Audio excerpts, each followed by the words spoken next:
All right, it's that time once again. What's up, everybody? Frank Red in the place to be. Locked tight in the dungeon for the next hour. Um, we're going to talk about what's going on in the world of sports. Maybe we'll mix in some music as well. And we'll also talk a little entertainment because I did check out a movie this weekend. But um, can we all take a collective deep breath and take in what has been an incredible sports weekend?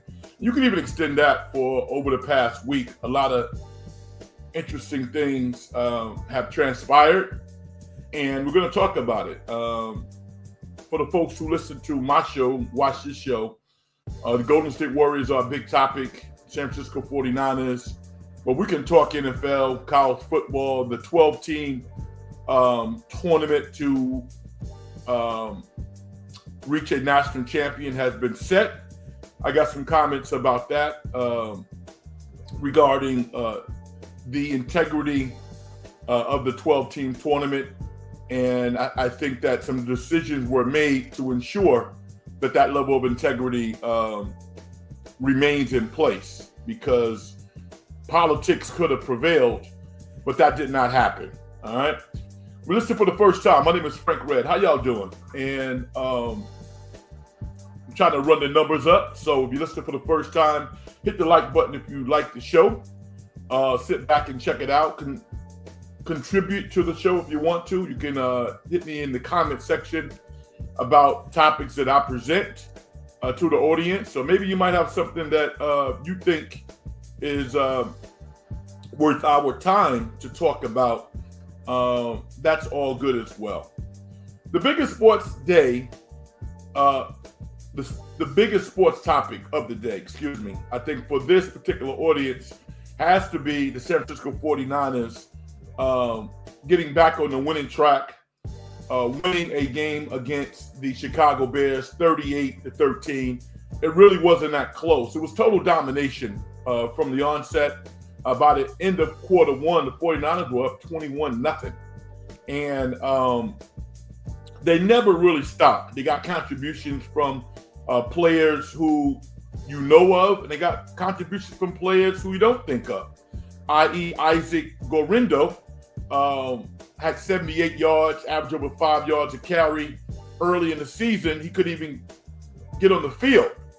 But with Christian McCaffrey going down and Jordan Mason also being on the shelf, Gorindo finally got his opportunity, and he did not disappoint. He looked great. Dewan Jennings was a centerpiece out there for Brock Purdy. But the guy who's been the guy all season, to me, the team MVP, is George Kittle. George Kittle had 6 catches for 151 yards. He now has 800 yards in the season, 8 touchdowns, and 56 receptions. So he's having one of his best seasons at the age of 30. He probably has 2 really good years left, but he's on the right side of his career. But you wouldn't tell him that, because dude is balling. And I got to give George Kittle all the credit in the world. Collectively, the 49ers defensive line was outstanding, sacking Caleb Williams, 7 times. And they look extremely good. When they don't play well, everybody's all over Sorensen, the defensive coordinator. Give Sorensen some credit, because his defensive unit, defensive line, linebackers, and the back end, everybody was joined at the hip, and they came out and they played excellent football.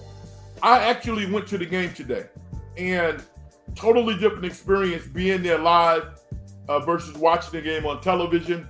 And oftentimes there was nobody open for Caleb to throw to. And that's because his receivers were covered. And you have to give Nick Sorensen a lot of credit for that, because the 49ers put the Bears on lockdown. And they needed to.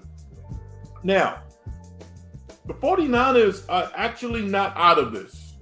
They're still looking uphill at the Seattle Seahawks. Give them credit for comprising a 8-5 record at this point. But they still got to play the 49ers. They got some tough games coming up. Thursday night, the 49ers play the LA Rams, a team who beat the Buffalo Bills today, a team that throttled the 49ers last Sunday night. That's the biggest game of the season. After Thursday night, we will be talking about the possibilities of the 49ers making the playoffs or what could have been. It's that big of a game. So, for 49er fans out there, today was a big day. And for me to go to Levi for the first time, I was able to draw some conclusions, to validate some conclusions that I had about the stadium. Now, exteriorly, they missed the mark architecturally. I think they did. It's nothing special to look at as you drive by it or as you look at it before you walk into the stadium. Now, the inside of a stadium, I think is perfectly fine. It's really, really nice.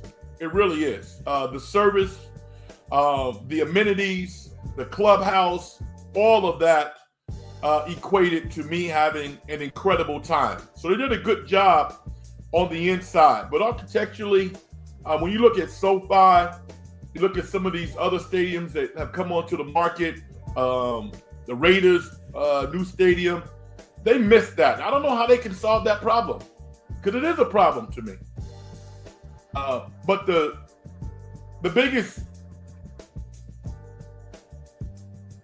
biggest topic of the day is not the stadium. It's the 49ers winning 38-13 over the Bears. You want to talk about that? We can do that. The Golden State Warriors tonight played their best game of the season. They got embarrassed Friday night against the Timberwolves, and tonight they came back, and it wasn't like the Timberwolves laid down, because they didn't. The Warriors had to fight and scrape for everything that they had to beat the Minnesota Timberwolves, who are a very talented team. Anthony Edwards is one of the top 5 players in the NBA. He's the number 1 2 guard in the NBA. That guy is a problem. And there's really no defense that can stop him. You know, you can hope to contain him. With that said, GP2, you wouldn't know about his stats. That guy played a hell of a game harassing Anthony Edwards throughout the night. He was outstanding.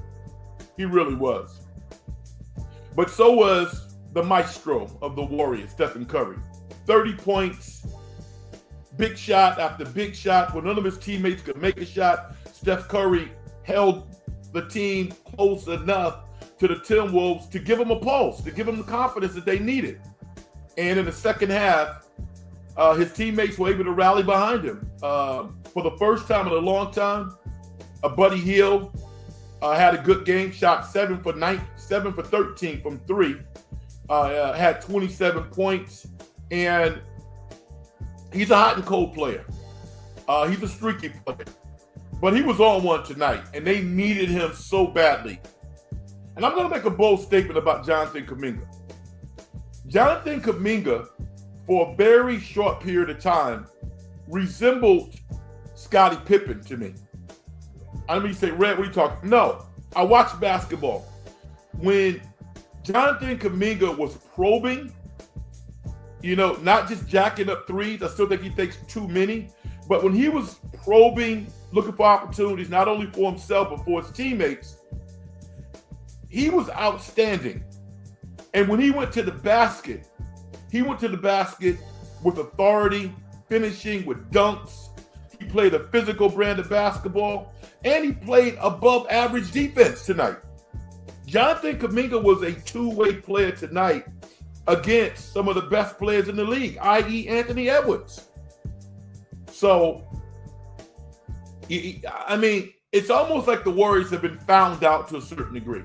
You could never explain to me why Jonathan Kuminga was playing 18 minutes a game. It's asinine. That guy has to play for you, or you got to trade him. Now, there's a lot of irony right now, because one of the names that the Warriors are supposedly looking at is Brandon Ingram. I wouldn't trade for Brandon Ingram. But supposedly the Warriors are interested in him, and obviously Kuminga is the piece that has to go. Brandon Ingram hurt his ankle last night, so he's going to be out for a while. This gives the Warriors more time to take a real serious look at Kuminga.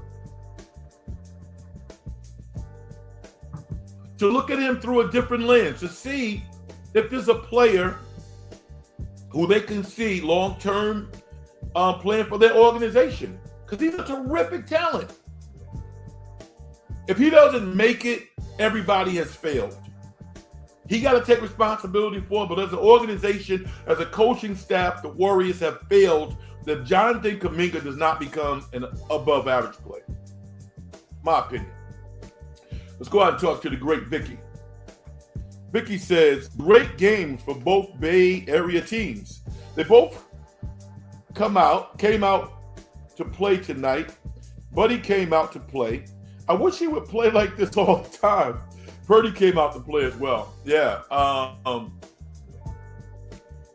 mean, when the negotiations start, Brock Purdy's going to take out the Chicago Bears tape. Oh, man. Vicky said, can you imagine Ant-Man on the Warriors? Oh, man. Listen, if Anthony Edwards was on the Warriors, you would have a decade of success. And Steve Kerr would never leave. Never.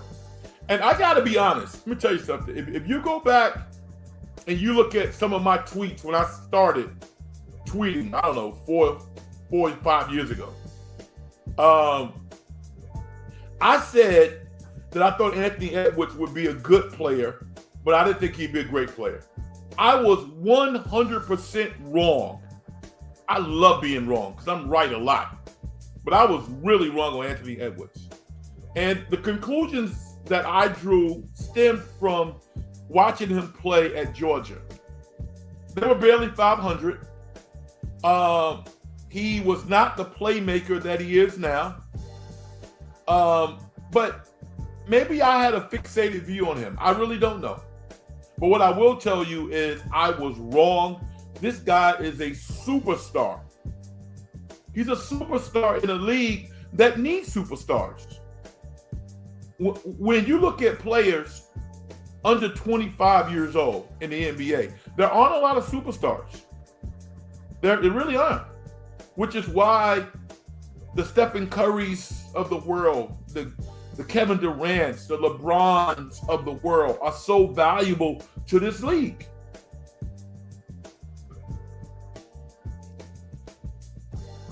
It's because it's why the hype machine has started with Cooper Flagg. Cooper Flagg's going to be a good player, but it's going to take him some time. You know, it's going to take him some time. This is a tough-ass league. You don't come in this league and just start dominating like that. You just don't. I had so much fun watching the 49ers and the Warriors tonight. It was awesome.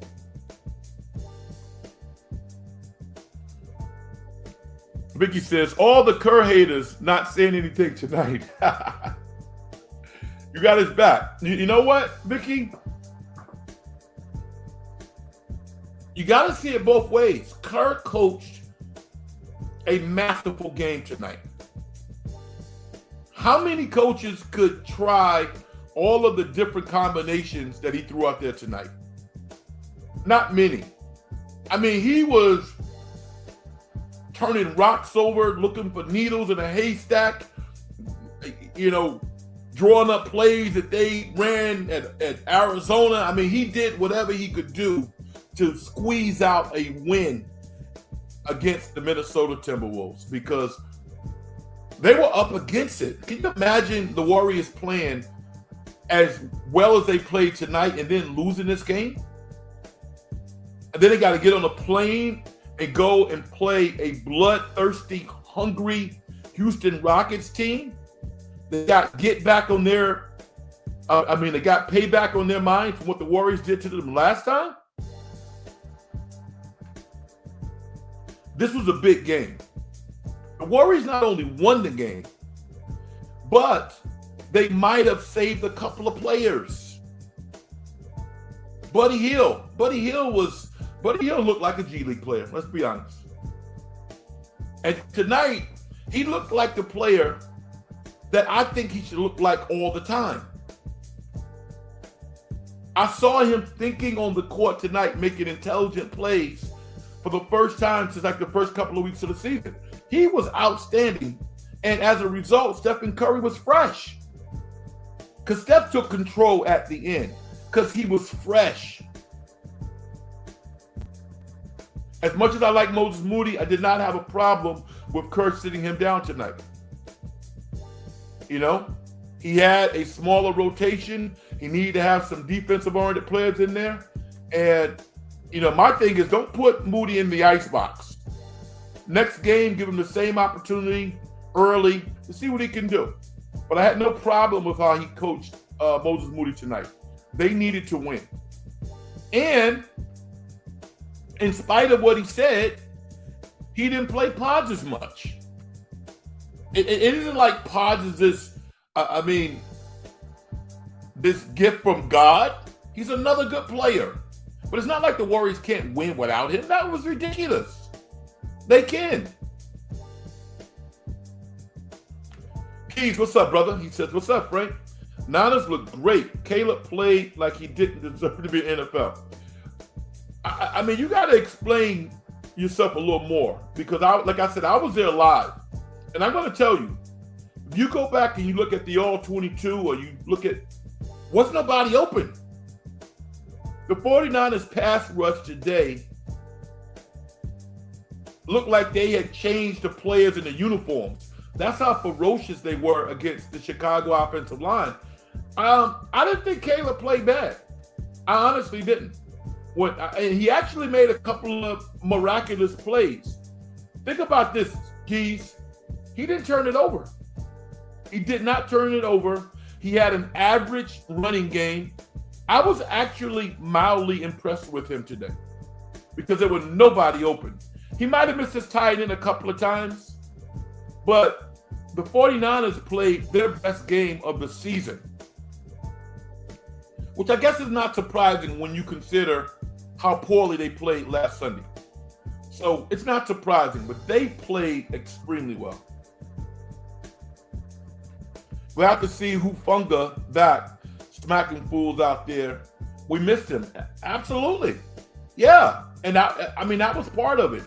He looked right at home for the first time in the middle of the field, calling signals, running guys down. And Mustafa was still out there. Mustafa played a good game. So I'm more of a 49er supporter. I would like to see them make the playoffs, but I want to see them play good football. That's what I want to see. Seattle certainly has an advantage right now, but they got to keep winning. They got to keep winning. The 49ers beat the Rams on Thursday night to kick off the week. We got something to talk about. Literally, you would have three teams that have 7-7 records, and you would have Seattle. Now, Seattle plays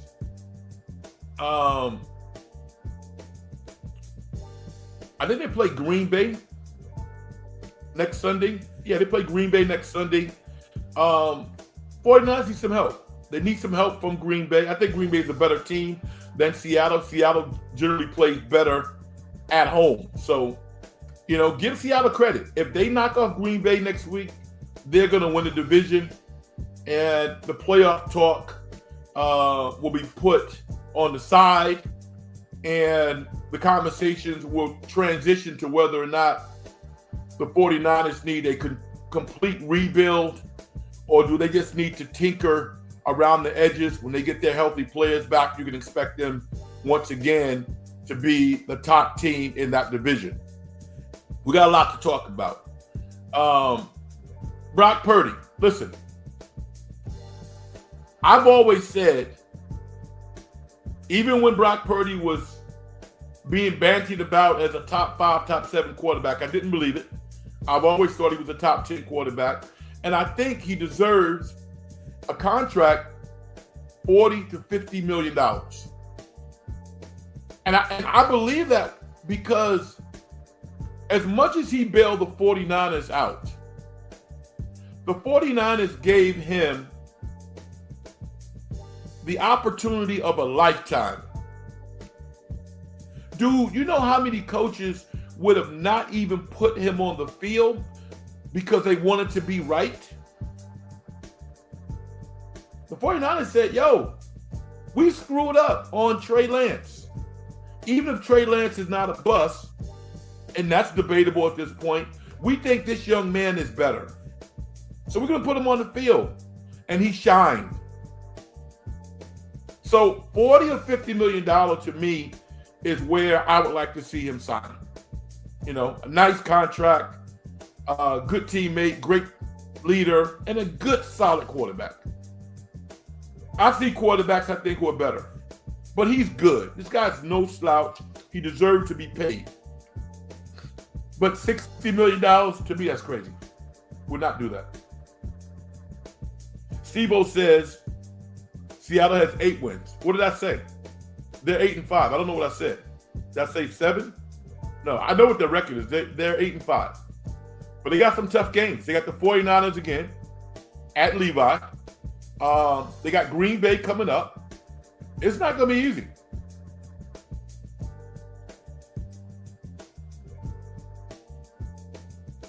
Keith says, I saw him hold on to the ball way too long. Seems like he has problems processing and reading defenses.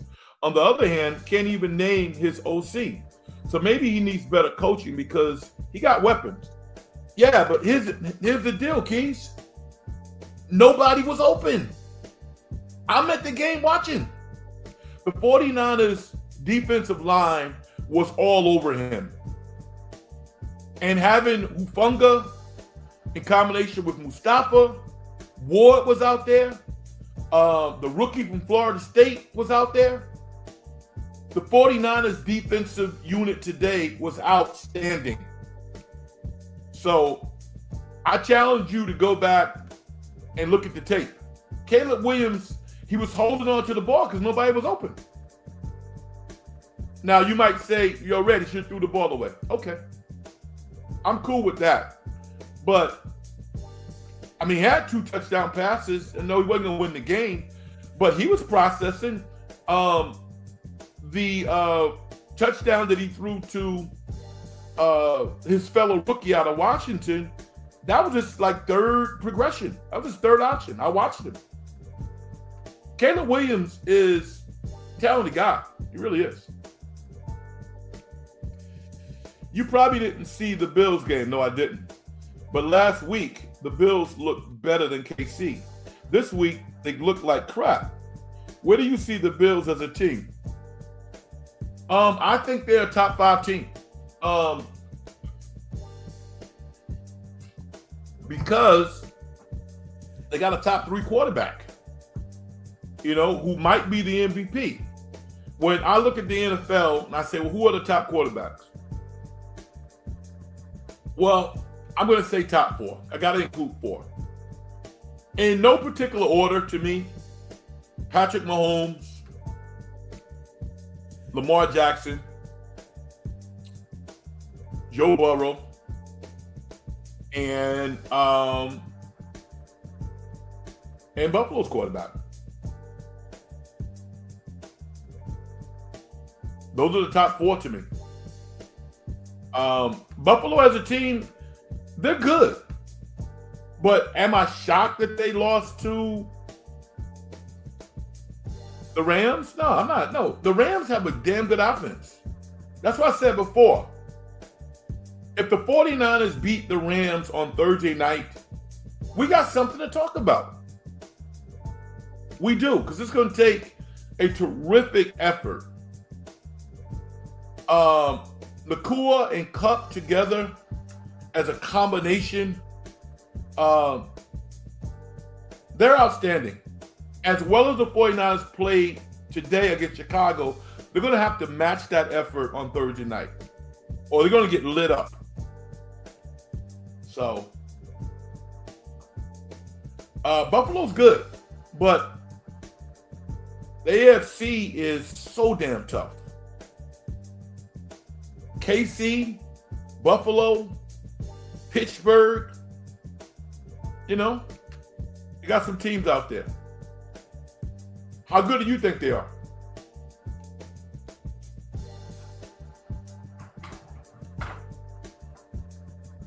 So I introduced the Golden State Warriors and the 49ers. Warrior fans, this is a real possibility. Now his ankle's screwed up now. Would you trade Jonathan Kuminga for Brandon Ingram? Because New Orleans doesn't want Ingram. I'm not going to get personal with him. I'm not. There's a lot of stuff out there about Brandon Ingram that I would not bring up on air.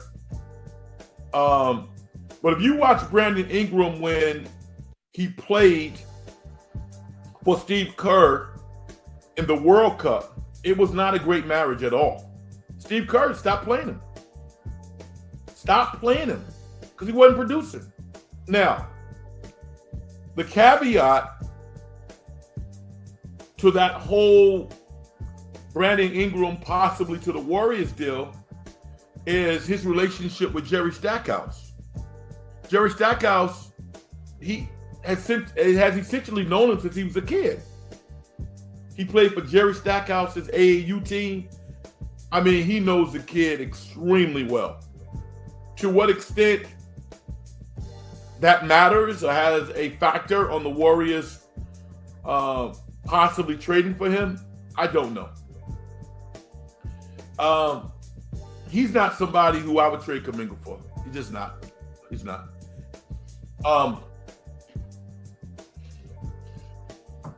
I wouldn't trade Kuminga. I wouldn't trade him. I would play him.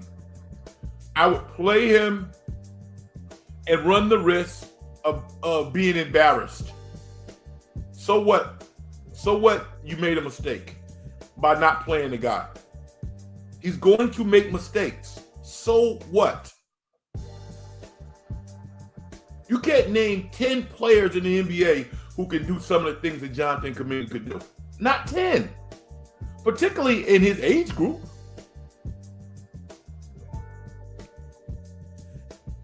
Vicky says KC should have lost that game tonight. Sometimes you have to be lucky to be good. The Bills are inconsistent. I don't want Brandon.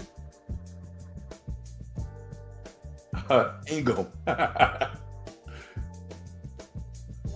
They were definitely lucky. I mean, the guy hits a goal post that is what 8 inches in width, 6 inches in width? I don't know. But he doinks it off the goal post and it slides through. If that's not luck, I don't know what luck is. So sometimes you gotta be lucky. If KC wins the Super Bowl this year, that's pretty embarrassing.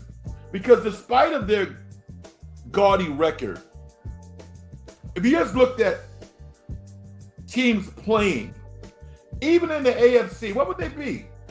The third best team? There's teams that have played better football than KC this year. And yet they only have one loss. My man Glenn Docious, how you doing, brother? He says Ingram to the Warriors with a coach like Kerr would be a disaster. Even though we won tonight, Waters got 25 minutes, 0 points. There's no reason he should be playing over Moody. Okay, like I said before, if you compartmentalize tonight's game, I think you're wrong. If you look at it over a long period of time, there's no reason why Moody shouldn't play. But I'm going to tell you why Lindy Waters played tonight. He played because of his defense. He played pretty good defense.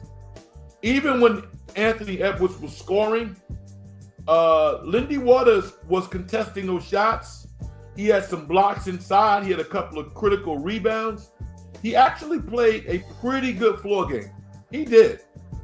There's no reason why a guy who has that type of form should be shooting as poorly as he is. I think Kerr's trying to get him out of his own head, if you will.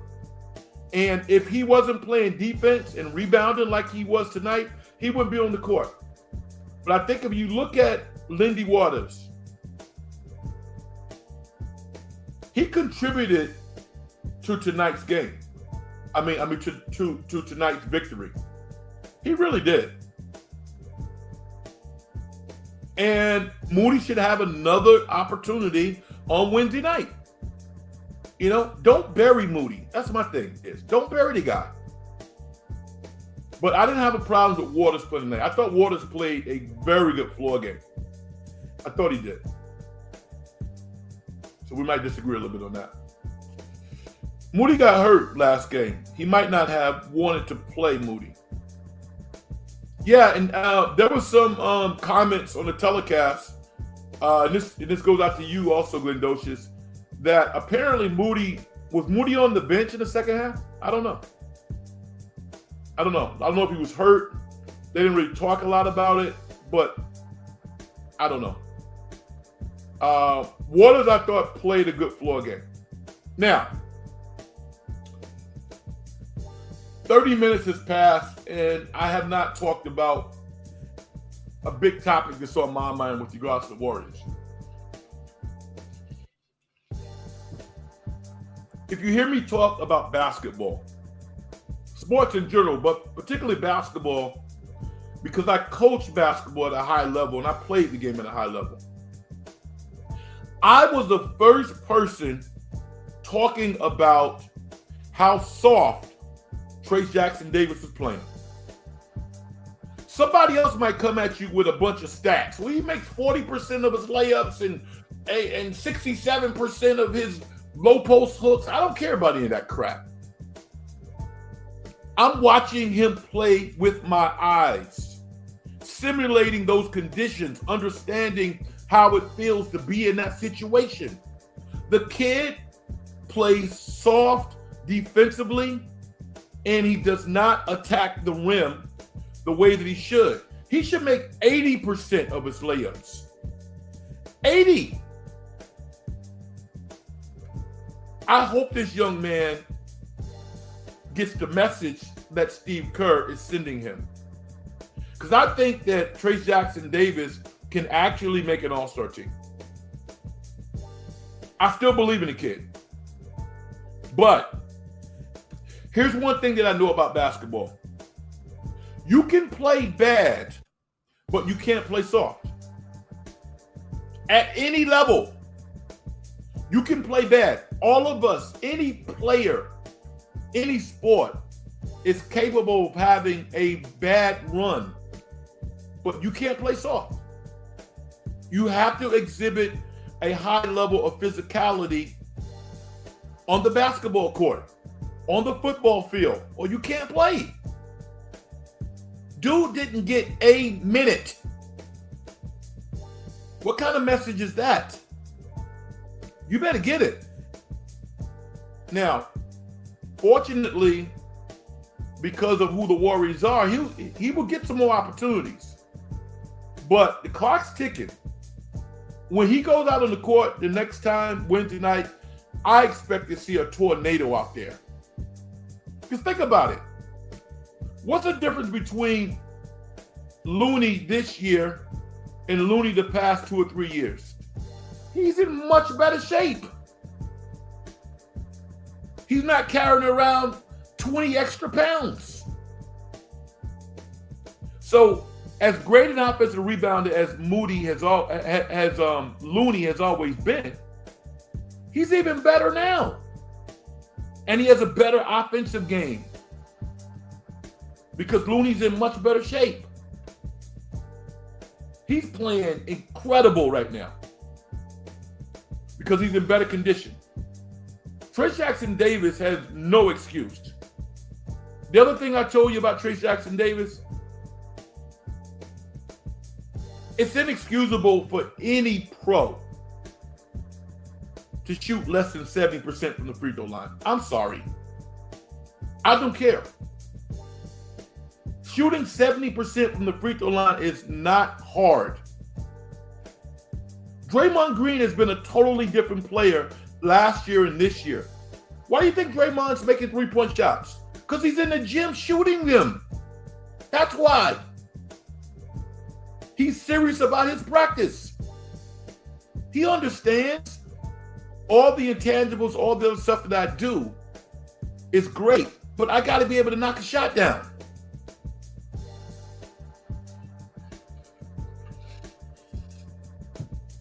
You see the work.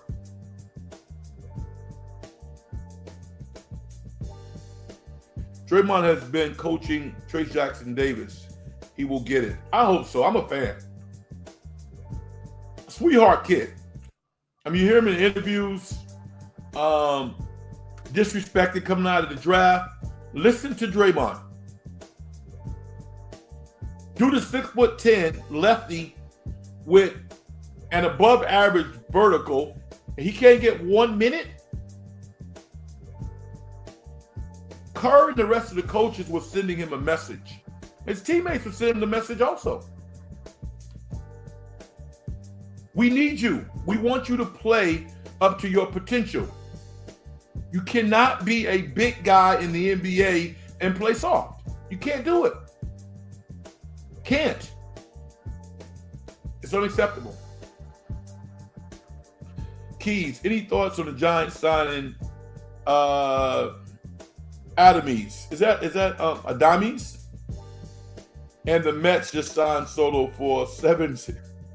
You know what? I looked at Adames' stats. Adames, I'm probably butchered his name, and I apologize for that. I looked at his stats, and when you got a shortstop hitting 30+ bombs a year, driving in 100 runs, and playing decent defense, when you're the San Francisco Giants,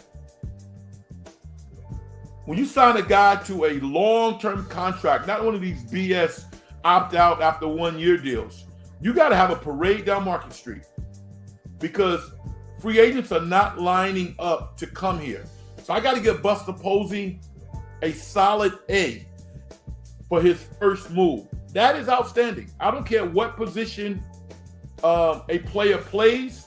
When you got somebody coming into your organization that can give you 30 bombs and hit 100+ RBI, yo, man, that's awesome.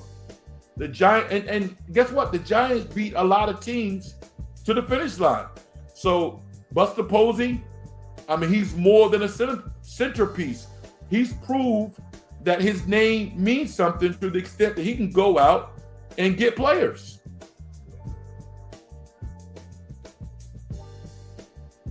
Vicky says he's a 251 hitter. Yeah. Hopefully he'll hit better.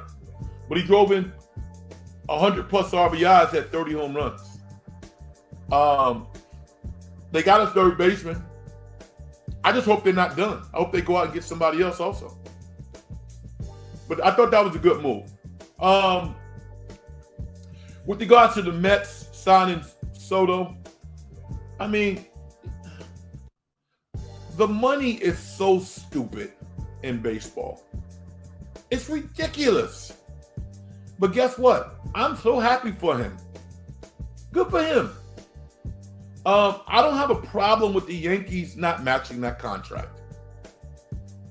Dude signed a 15-year deal for $750 million. Good for him. Everybody eats. Everybody in this country eats. You know what I'm saying? So I hope the Yankees take that $80 million that they didn't pay him and go sign a couple of players who are really good. Because in the playoffs, although Soto hit, they proved that they need a bunch of guys who can perform in the playoffs. So to me, it's a win-win. I don't have a problem with the Yankees not just ripping their pay structure to shreds, and the Mets needed a home run. You know, the Mets are the Brooklyn Nets to my New York Knicks.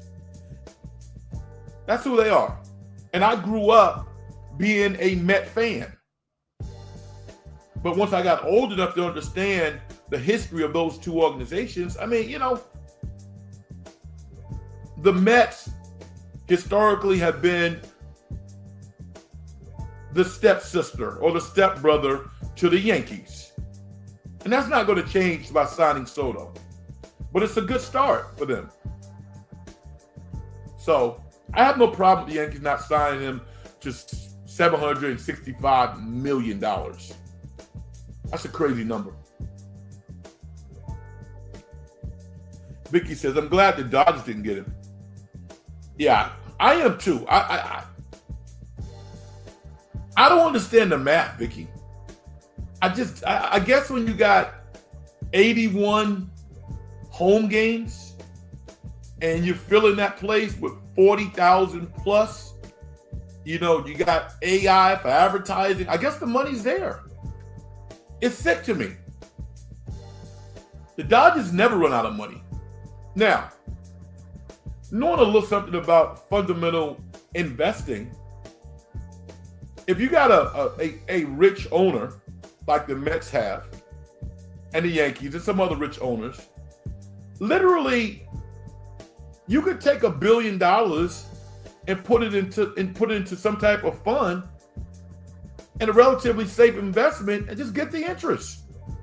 You can't make $100 million a year off of $1 billion investment? Oh, I think you can.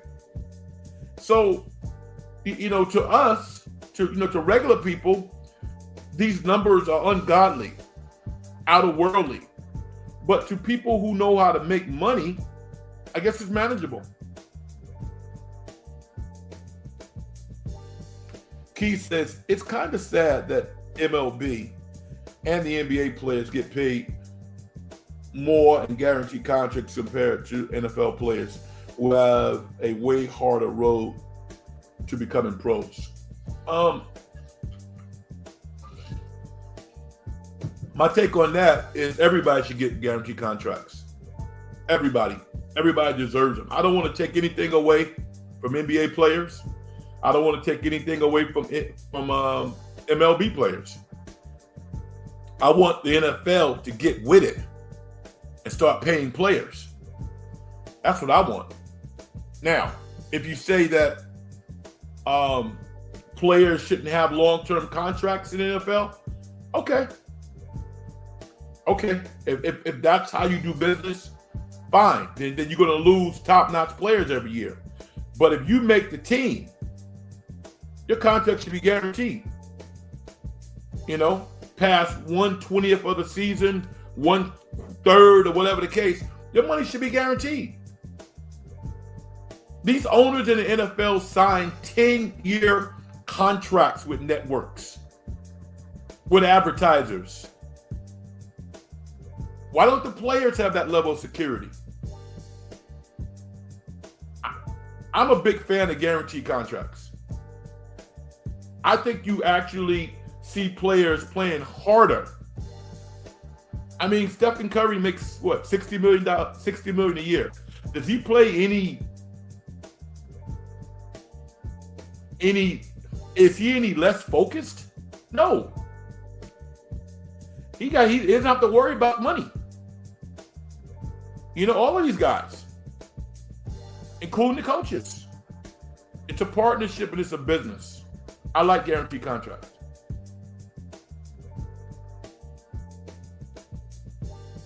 Vicky says the Mets are the little brother of the Yankees. Yeah, they are. They're the Brooklyn Nets. Purdy is making $900,000. Yeah. I guess he probably gets like an extra $1 million because when they do, when they look at the contract compared to his production, you know, the NFL throws him another piece of change. But let's be honest. Dude is a top 10, top 12 NFL starting quarterback. And I will be so happy when he signs his contract. I think he deserves it. But let's not get crazy. The $60 million talk is crazy to me. You might disagree, but I think he should live in the $50 million range. I mean, before, do you think Brock Purdy's a better quarterback than Jalen Hurts? I don't think he's better. I think he's on par with Jalen Hurts. He's right where he should be. I think they're in the same neighborhood. And Jalen Hurts is a winning player, like Brock Purdy's a winning player. So, I mean, people who are real Brock Purdy fans, they'll find a way to get him up there around 60. I've never been in that conversation. From the start, I've said 40 to 50 million, 100 million guaranteed, and let's rock. You think Brock Purdy's a better player than Russell Wilson? I don't think so. He's right there with Russell Wilson. Russell Wilson is making 38 million a year, 40 million a year. So that's my take on that. I wanted to talk about college football because Alabama didn't make the 12 teams who will fight for a national championship. And guess what? They shouldn't have made it. If Alabama had made the tournament over SMU, any credibility that this organization, these athletic directors and these committee members would have been worth a $4 bill. Alabama looked like crap too many times this year. And as talented as they are, as good as they are, they don't deserve to be in the tournament over SMU. How can SMU make it to their league championship game, lose a tough game to Clemson, and then get kicked out? That would be totally unfair. So the committee did what they needed to do to save face, to have some credibility. And Alabama's going to play in a good ball. I don't know who they're going to play, but I'm interested in seeing them against. I would love to see them against Colorado. I want to see Colorado against everybody, not in the bowl championship series.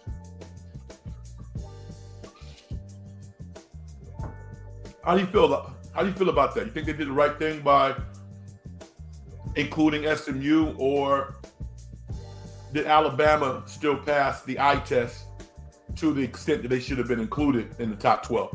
I don't think so.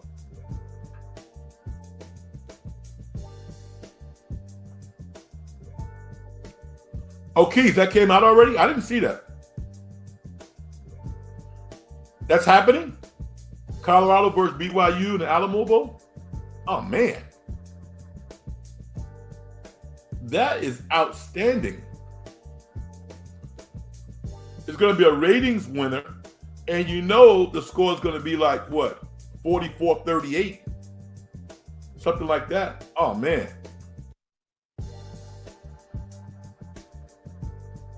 Vicky says, I'm not sure Ohio State should be in the tournament. Tell me why, Vicky.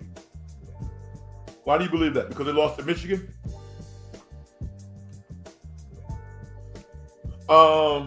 You can build an argument for that. I think they're one of the top 12 teams. I mean, their two losses are to Michigan, which in a year in which they were clearly better is unacceptable. But they lost literally a game against the undefeated Oregon Ducks on the last play. So I think Ohio State is a really good football team. It wouldn't surprise me if they actually won the national championship. And I also want people to kind of lay off James Franklin a little bit. He can't win the big one. He was winning 10 games a year. 10 games a year. They were saying the same thing about Harbaugh before he won a national championship against Ohio State.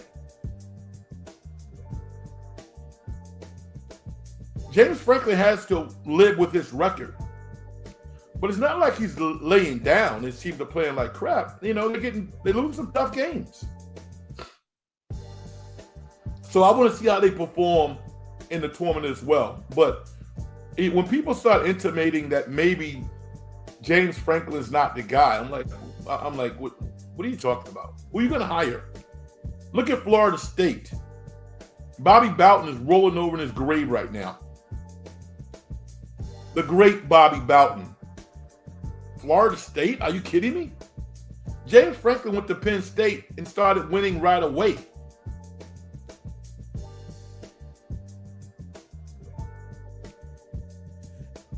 So Keys affirmed that Colorado's playing BYU. Love it. SG, what's up? How you doing? Thank you for reaching out. Vicky says, I don't know what players are going to play for Colorado in the bowl game. Coach Prime Coach Prime came out and said all of our players are playing. None of our players are sitting out. He said that 2 weeks ago. Now, I mean, could that change? I guess it could, but he appeared to be pretty definitive about that. So I want to see if his players live up to his guarantee. Hopefully they will. It isn't like we haven't seen players who play in bowl games not get hurt. We have seen that. But I think when you sign up for this, finish the job. Finish the job. Are you putting your career and millions on the line? Get an insurance policy.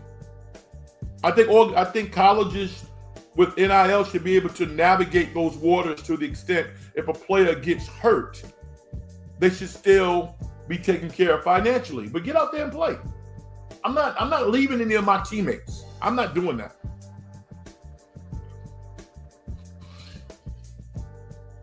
I'm going to play. Key says, I want to see Austin Genty, see if he can light it up in the CFP playoffs. He's exciting. He is, no doubt. Hunter is a top 3 draft pick. You think so? Who's going to take him, Vicky? Raider Nation? Who's going to take him? I mean, because there's a lot of teams out there that don't need quarterbacks. Who are the teams that need quarterbacks? You could argue that the Tennessee Titans need a quarterback. Certainly the Raiders need a quarterback. Who else? A lot of teams are set. And there are other quarterbacks on the market who could be stopgaps. I'm not convinced that the Cleveland Browns are through with Deshaun Watson, with that contract. I don't think so. So Jameis Winston, I think, has comported himself fairly well this year to the point where he could start. I mean, it's a roller coaster, but he's exciting. He's a good player. Sam Darnold, excuse me. Sam Darnold's going to be out there next year too. He's making $10 million this year to start for Minnesota. He's going to get some money next year. I mean, here's some irony. The Jets drafted Sam Darnold as like a 19-year-old kid, ran him into the ground. And there's no guarantee that Aaron Rodgers is playing next year. They're going to need a quarterback. Maybe they'll draft a quarterback.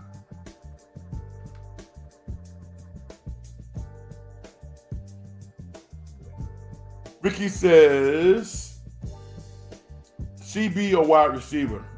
Definitely a cornerback at the pro level. Definitely a cornerback. Because you're doing the hitting. As a wide receiver, guys are taking shots at you. You can get hurt. Now, Travis Hunter has to play some offense.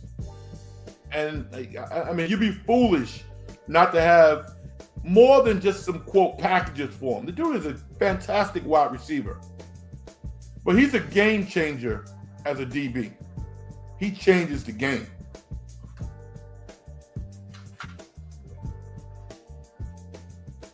I love bowl season. I can't wait till bowl season starts. The Valkyries had their expansion draft, the new WNBA team in the Bay Area, the Golden State Valkyries. And I can't name all the players, but I watched the WNBA. They got some good players. They drafted some really talented players, particularly the young lady, I can't think of her name, who plays for the Indiana Fever. They didn't protect her. She's about 6'3". I'm not even going to try to say her name because I'll kill it.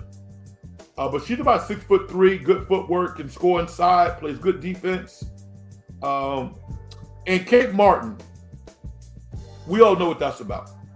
Kate Martin went from a young lady playing at Iowa, was Caitlin Clark's teammate, who's a good player. She had a very good college career, to being drafted in the second round and making the Las Vegas Aces, to now being a member of the Valkyries. And she has a very engaging personality, gregarious, all of that.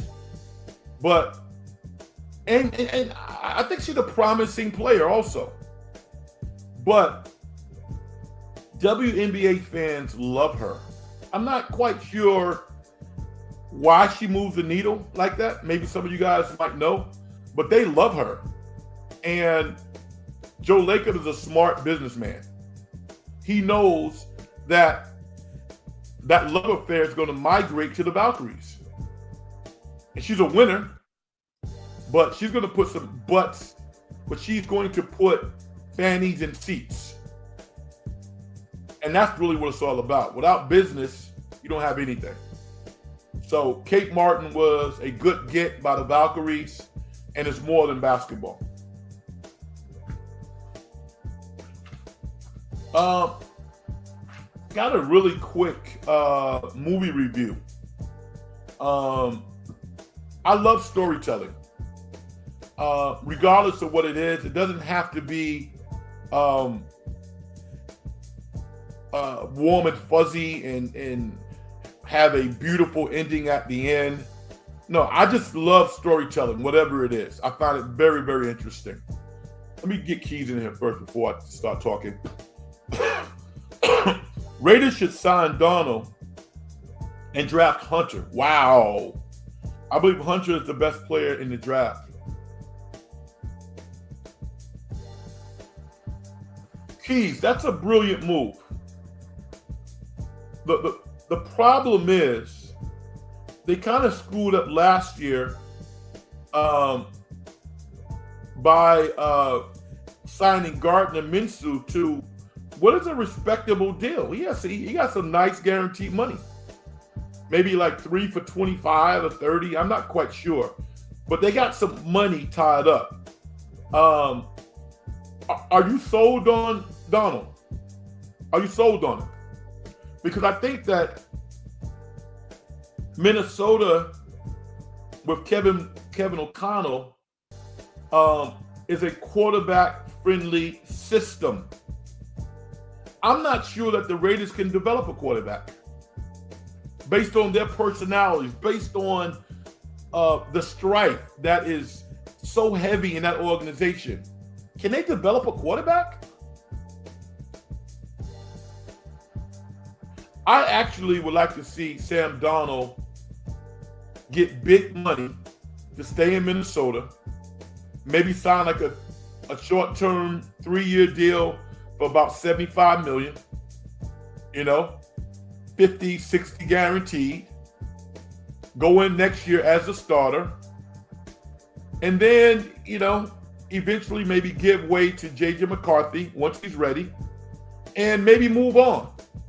But when you consider what Sam Darnold has gone through in his career, to know that you got 50 or 60 million guaranteed, that's a big deal, because at some point, these players, with all of the excitement and the euphoria of accomplishing a lifelong goal, the realization of it being a job is real. It is a career. It is a job that can end at any moment. So I want to see Sam Darnold get paid. Okay. I saw a movie this weekend. It's called The Order. That's the name of the movie, The Order. And it stars Jude Law. Jude Law, Sherlock Holmes fame, so many other movies. Jude Law is one of the best actors of his generation. Outstanding actor, can do a lot of different things. Jude Law stars in this movie called The Order, along with another brilliant actress who's highly underrated, Jurnee Smollett. Jurnee Smollett. Her brother got into some stuff. Her brother played in Empire. He accused the Chicago cops of doing some stuff. I don't want to get into that stuff. But his sister, Jurnee Smollett, is a phenomenal actress. She was in that HBO series about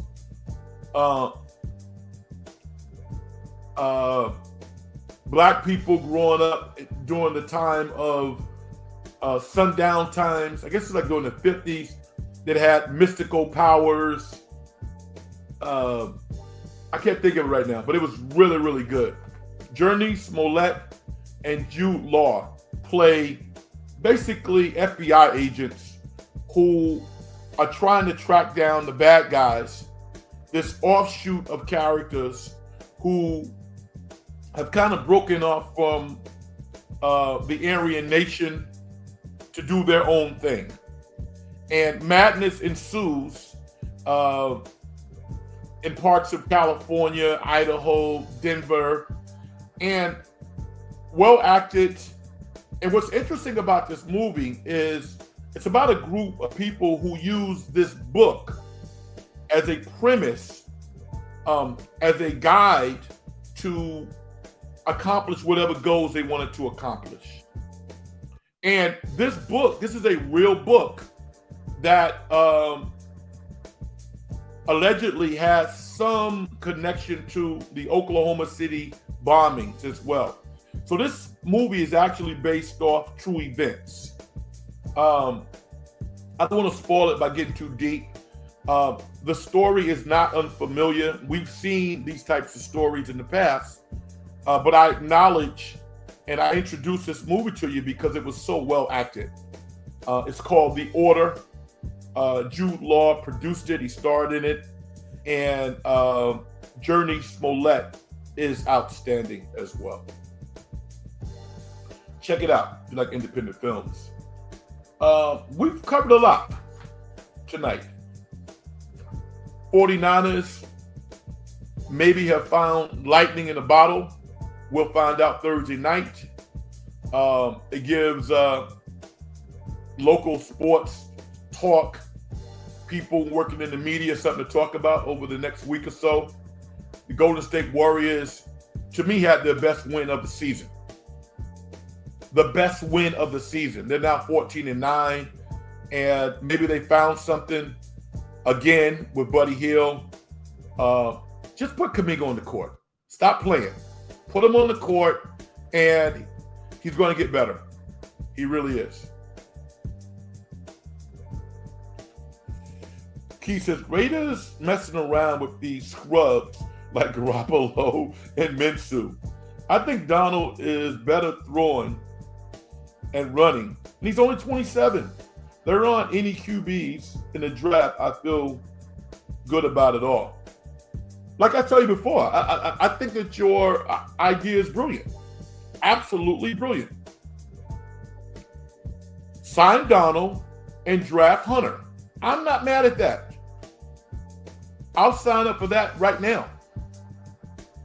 Because guess what you just did? You just took 2 players and inserted them into your starting lineup with the expectation that they're going to play good football. Not mad at that at all.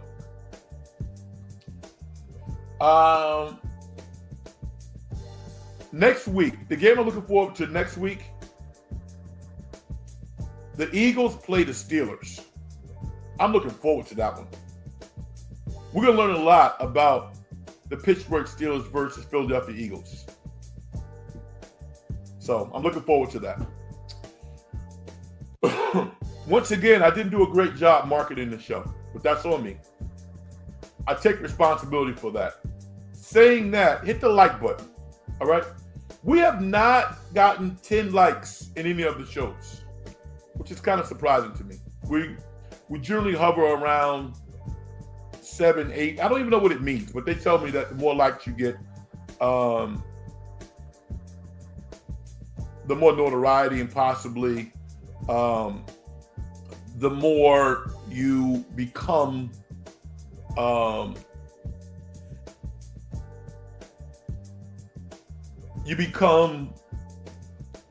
more prominent for the algorithms. I don't particularly know how to articulate that, but that's what they say. Hit the like button if you like the show. If you haven't subscribed yet, then subscribe to the show.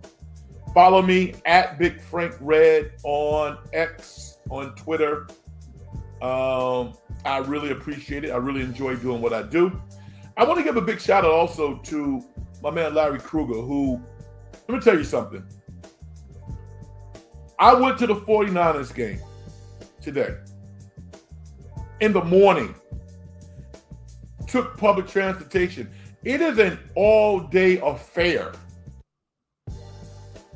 It's real work to do it it's crazy, crazy work. So shout out to anybody who's putting it down like that, because it's not easy. And I salute everybody out there who's trying to make a living doing what we do online and having fun and talking about sports. Vicky says, okay, Bills in Detroit, they play this week? Okay. Vicky says, I hit the like button. I know, and I appreciate you. I really do. Thank you, Vicky. I appreciate everybody who checks me out. It is truly an honor to do this show. And thank you all. I appreciate you. All right, I'm going to do my thing and get out of here and get everybody out there ready for the start of the week. Thank you. I'm probably going to pop on Wednesday night after the Warriors play the Houston Rockets. That should be interesting. Or maybe I'll chill into Thursday. The 49ers play Thursday. I don't know. But be on the lookout for me, all right? Success in getting paid is a manifestation of the whole process.